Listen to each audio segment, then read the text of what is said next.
Hello, my name's Natasha and today I've decided to do a tag, and I saw the Meet the BookTuber tag, and I'm not really a booktuber, I'm just somebody that really likes books and I like to talk about things that I like, which happens to be decluttering and clothes and makeup and books and all sorts. But I do find that books are one of the biggest things for me, and so I saw this tag and I thought I might as well do it because I'm not sure that I've answered these sort of things, and I thought you might want to know a little bit more about me. You might not, but anyway, I hope you do, and if you do, please stay with me while I have a little chat about myself, which feels very narcissistic.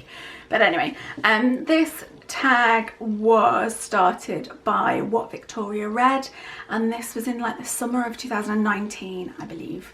I've been following her for a little while and I really enjoy her videos.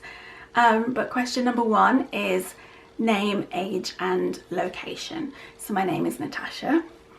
I am 38 and I live in Hampshire, and I was originally born in Shropshire, so I come from the Midlands, and I've moved around quite a bit for work, which we'll get to in a minute, and so I now live in Hampshire because it was convenient for work.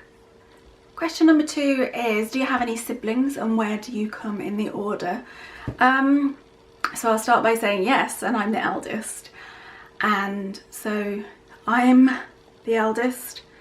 And then I have a brother with a different dad. And then I have a sister, brother with a different mum. So I have 3 half brothers and 1 half sister. The one brother that has a different dad, his dad wasn't around, so we grew up in the same household with just the 2 of us and our mum. And so I don't even consider the fact that he's a half brother. His dad's not around, and so it's just the 3 of us. We're 3 quite tight-knit people. Question number 3 is, what do you do for work or uni? I am a scientist. For 10 years I was a cancer research scientist, and for the last 2 and a bit years I've worked for a pharmaceutical company, and I no longer work in cancer research.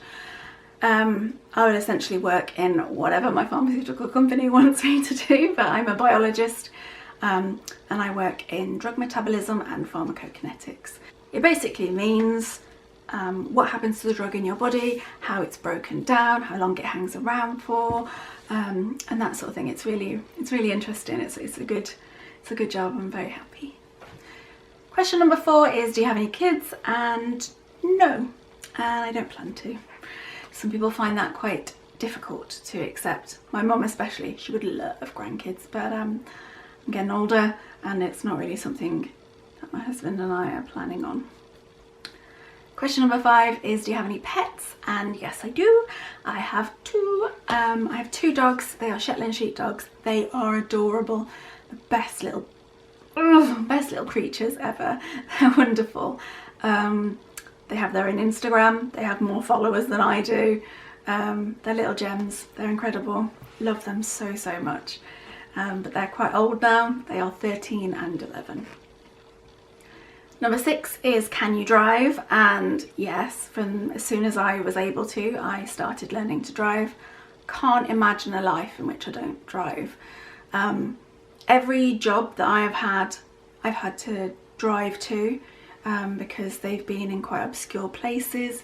Some of scientific research tends to happen sort of out in the middle of nowhere, really. They are quite big properties and they don't tend to be in the centre of towns. So there's very limited public transport.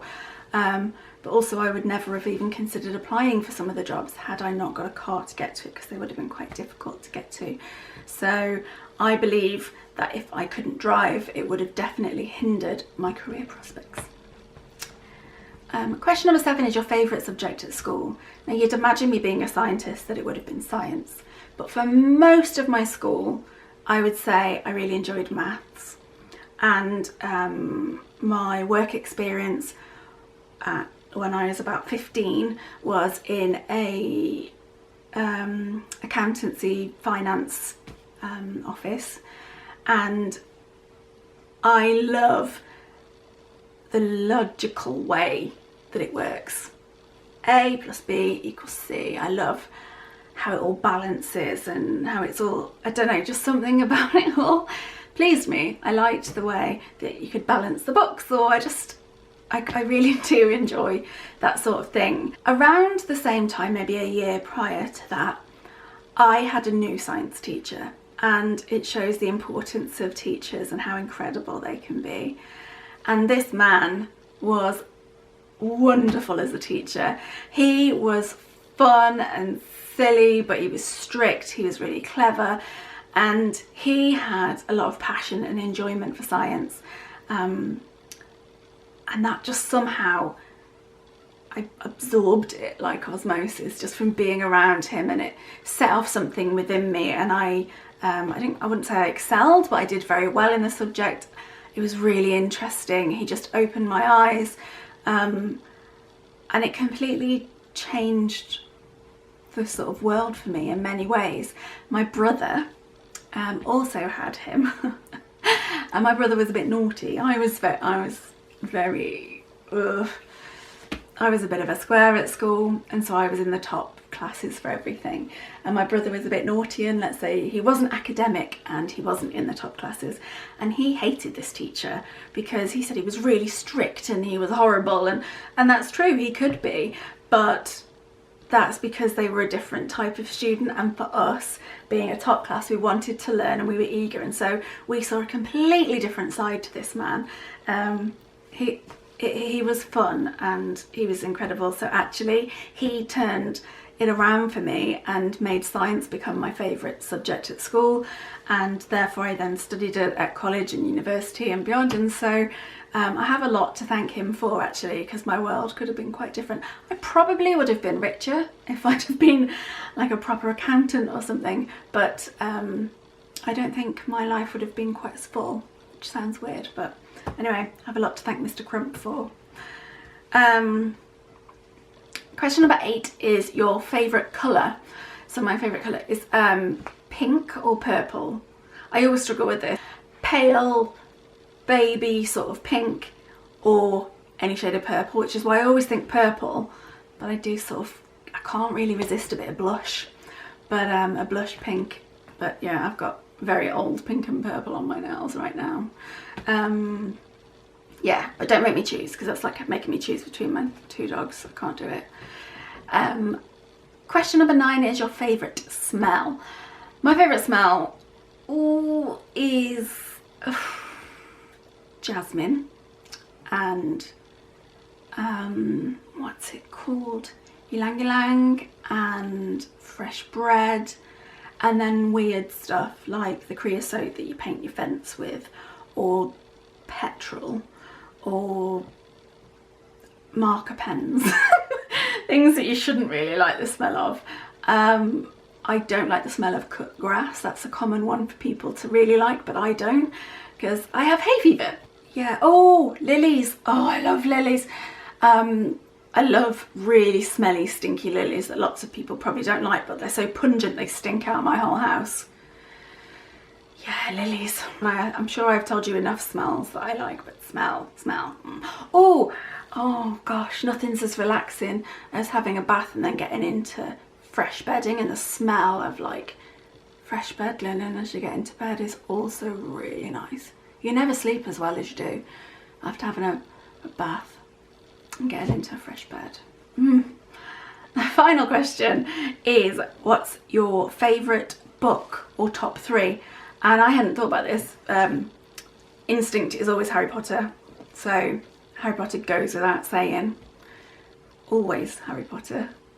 Beyond Harry Potter, it's harder for me to think. Like, I really enjoyed things like Illuminate, and my husband and I both read all of like the Twilight series back in the day, and we both really liked like the Hunger Games series. We both read those as well. I have not read all of the Game of Thrones books. I do have them. I'm looking at them up on the shelf over there. I am hoping that Skyward and Starsight from Brandon Sanderson are going to be some of my favourites. Really love Scythe. There are lots of books that I really like, but my absolute favourites that have always got my heart are Harry Potter. I can't help it. So there we go. I've talked about myself for far too long. I hope you enjoyed finding out a little bit more about me. That was the Meet the BookTuber tag. Didn't really talk about books at all, apart from the end where I just literally said Harry Potter about 47 times in a row, and couldn't think of anything else that I liked enough to put as a fave, which is strange. But anyway, thank you for watching. Take care, and I hope to see you next time. Bye bye.